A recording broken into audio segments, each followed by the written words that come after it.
Bago nga muna akong makipagtismisan sa inyo, ipapakilala ko muna sa inyo itong aking ginagamit sa paglilinis dito sa aking bahay. Huy! Ang dami-dami ko na sinubukan, napagastos pa nga ako ng malaki, pero kay Sads lang pala din ako babaksak.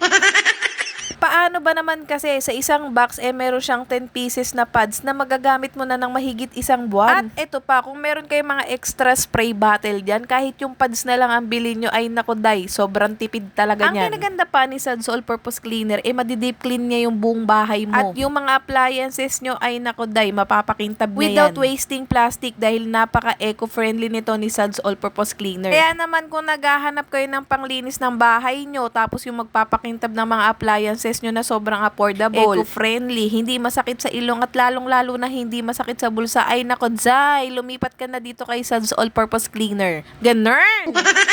O siya, ito na nga ang cheese whiz mga mare. Kung napapansin nyo, para kung kabuti lulubog at lilitaw sa pag-upload nitong aking mga mini vlog o ganap dito sa aking buhay. Sa totoo lang mga mare, meron nga po talaga akong pinagdadaanan ngayon. Ayoko na lang ikwento rito sa aking mini vlog kasi gusto ko masaya lang tayo. O, diba? Nabiting ka sa chismis ng buhay ko?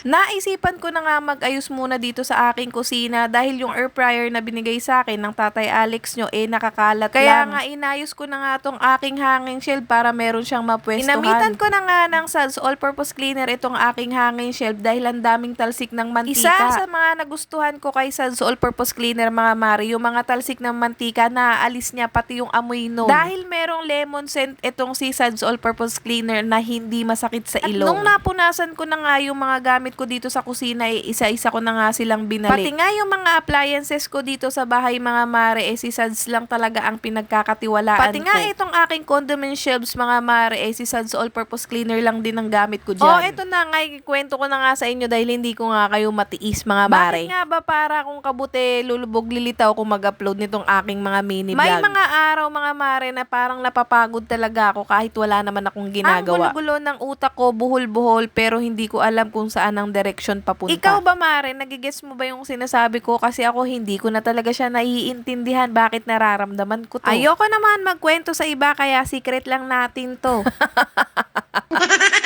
Hala, baka isipin nyo na bubuang-buang na naman ang babae. Andito na nga ako sa parteng naglilinis na nga ako nitong aking condiments hanging shelf. Pinunasan ko nga lang yan mga mare dahil ang dami na dyang langgam. At napansin ko nga dito kay Sads All-Purpose Cleaner, pag inisprayan ko yung area kung saan naglalakad yung mga langgam mga mare, hindi na sila bumabalik. Anong meron sa'yo, Sads?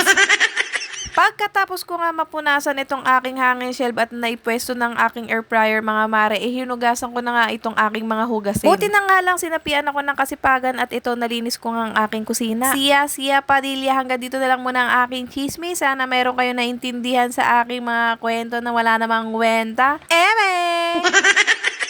Kaya naman magkita-kita tayo sa susunod kong mini vlog. Don't forget to like, share, and follow mga mare. Palambing naman, don't skip the ads. Bye!